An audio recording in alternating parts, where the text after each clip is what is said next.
നമ്മളുടെ പനീർ ജസ്റ്റ് ഒന്ന് ഫ്രൈ ആയിട്ടുണ്ട്. ഇനി ഇതിനെ നമുക്കൊന്ന് മാറ്റി വയ്ക്കാം. പനീർ ഫ്രൈ ചെയ്ത ബട്ടറിൻ്റെ ബാലൻസാണ്. അതിൽ ഒരു ബട്ടറും കൂടി ഇട്ട് കൊടുക്കാം. ഈ ബട്ടറിലേക്ക് ഉള്ളി, ജിഞ്ചർ, ഗാർലിക് ഇതെല്ലാം ഒന്ന് ജസ്റ്റ് ഒന്ന് വഴന്ന് വരട്ടെ. ഇതിലേക്ക് ടൊമാറ്റോ ഇതിടുമ്പോൾ എനിക്ക് ഓർമ്മ വരുന്നത് നല്ല ഡയലോഗാണ്.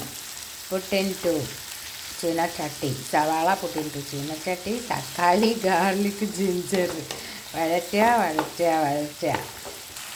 ഇതിൽ ശകലം ഉപ്പിട്ട് കൊടുക്കുക. അപ്പോൾ വേഗം ഇതെല്ലാം വഴന്ന് കിട്ടും.